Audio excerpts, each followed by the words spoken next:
Welcome to Poker Market, making poker more efficient.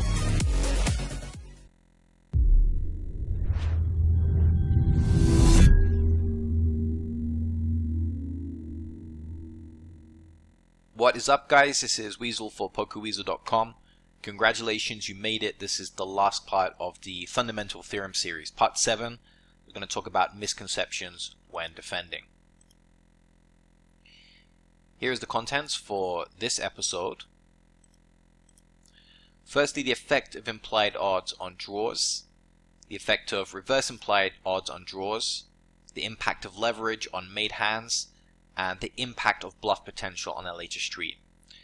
Everything we look at today is going to revolve around very basic concepts. In particular, we're going to be thinking about implied odds and future expectation, and also the opposite of implied, which is reverse implied, and how they damage our future expectation. Everything is going to stem from very basic principles about the game. We're just going to look at a few different ways where players commonly misapply these basic principles. So if we think about one particular way where players get it right most of the time, this is the effect of implied odds on draws. For example, we're on the flop. Let's say we have a flush draw. We face a pot size bet. We know we're only going to hit our flush draw just under 20% of the time in the next street, and the pot odds are quoting us 2 to 1. We actually need to hit 33% of the time to have a profitable call based on direct pot odds. But of course, no one goes around folding their flush draws. They know that they have very good implies if they hit. If there are stacks behind, we're going to be able to make up for the fact that we don't have the direct pot odds.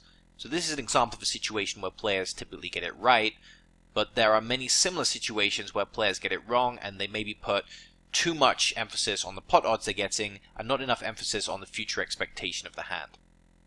Just to help illustrate the expectation of the basic concept here, we're going to have a look at a spot where we have the nut flush draw on the turn. So we're out of position, we're in the big blind. Our range is simply ace-10 of diamonds. We just have one holding in our range, and our opponent essentially has top pair with a king kicker, giving him all combos of king-queen in this case.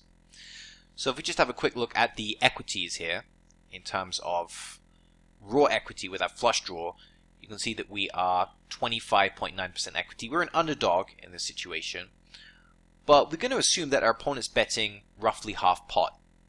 So you can see there's 20 in the middle. We've isolated roughly the break-even point, which is going to be a bet sizing of 10.8 from our opponent. If you have a look at our expectation here, you can see that it's 0.006. We're going to call that 0 for all intents and purposes. We're going to assume that there is no additional action on the river. We might as well assume that button is all in for his last 10.8 big blinds in the spot, and we are facing a break-even call with our flush draw. Basically, we have no implied odds here. There's no future action.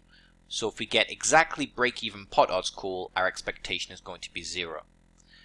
I just want to clear up a common misconception here, and it's one that's been touched on earlier in the series. This does not mean that big blind is breaking even, or at least it doesn't mean that in the absolute sense. Big blind is making a loss here. He's actually losing pretty much everything he's invested in the pot right now. We're starting off with a pot of 20, and probably both players have invested roughly half of that. That essentially means that big blind's expectation is going to be minus 10 big blinds for the overall hand. He's actually losing here. So he's only breaking even relative to the current situation, which is almost imagining he's invested nothing and saying there's 20 big blinds in the middle.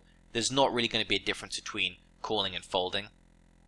And the common misconception here is players sometimes think that when they make a break-even call with their flush draw, it actually means it's break-even for the overall hand. So they're actually breaking even. And